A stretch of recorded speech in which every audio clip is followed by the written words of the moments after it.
just talking to some of the other guys about how it almost feels like we've got these name tags on today, but it seems like the team needs a set of name tags too to get used to all these new faces and new personalities. Yeah, it's definitely a challenge with just the amount of turnover that's in college football nowadays with the transfer portal. I think you have to make a conscious effort to learn your teammates, to know your brothers, and Coach Hood's done a good job of that. We have a test every Friday with about 12 to 16 names on it about players on the team, and you have to know their name, where they're from, and the school they were at last year. And so I think it's a valuable resource to have because you can't be a close team if you don't know each other's names. Yeah, good starting point to know a little bit of that background, and then you start digging a little bit deeper. Have you kind of formed a bond with anybody so far yet? Or yeah, I mean, I think we've done a good job as an offensive line just to start the process of becoming close and a cohesive unit. I think it's not something that's going to happen overnight, and you have to constantly work at it every day, every week, and really you're not. It takes spring ball, it takes a fall camp to truly fully trust in one another. You have to go to battle with each other. And I think that's something that you aren't able to replicate until you get to spring ball and fall camp.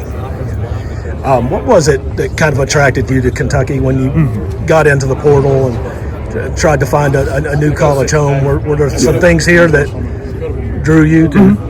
Yeah, so I wanted to play for Coach Wolford. He recruited me out of high school to South Carolina, and when I got in the portal this past December, he reached out, and I knew that I wanted to play for him.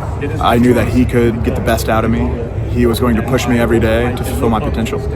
And when I took a visit to Kentucky and I saw the facilities, I saw Chris, the sports science staff, I knew that this is a place that could set me up to be successful.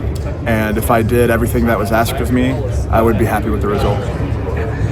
People speak really highly of Coach Wolf's recruiting ability and ability to connect with the guys. What was it, anything in particular that really told you that this is a guy I think I could play for? Yeah, a lot of people throw the term around a relational coach, and a lot of people like to think that they care about the players, but Coach Wolf truly embodies that. He's willing to do whatever it takes to get us the resources we need.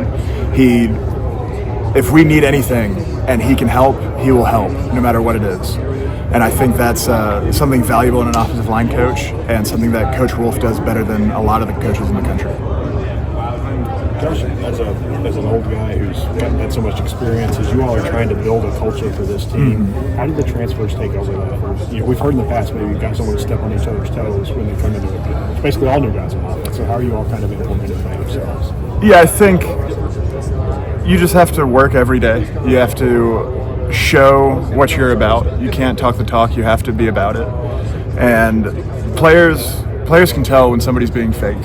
And when you're just a rah-rah guy, but you're not willing to put the effort in, players can see that and they take note of it. And so I think it's important when you transfer to a new place, you have to understand that no matter what you did at your last school, this is an entirely different place. Nobody cares what you did last season. It's all about what you're doing today.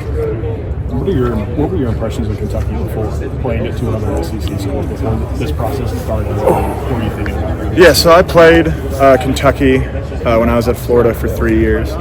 And the sentiment was when we were getting ready to play Kentucky, we knew that they were going to be a physical team. We knew that they were not going to roll over. They were going to give us a fight down to the last minute. And I think being here now, I think that's something that's held true. We're going to keep fighting no matter what. And I hope that we embody that in the season. Accountability has been a big buzzword for this team from the returning guys. How have you seen that kind of manifest in this first few months? Yeah, I mean, it's just the little things. It's picking up trash. It's putting the weights away in the weight room, not looking for someone else to do the dirty work. It's not relying on the interns to put the weight away. You have to embody what the program's about. And I think that's key to having a successful team. Obviously, you weren't here before, but it feels like the coaches maybe are making more of an emphasis to get to know guys, especially as a roster turns over. Have you felt that connection they're trying to establish this winter? Yeah, I think the coaches have done a great job of making the transfers feel welcome, and have done a great job of getting to know us, not just superficially, but getting to know who we are as people. And I think that goes for every player on the team. What's the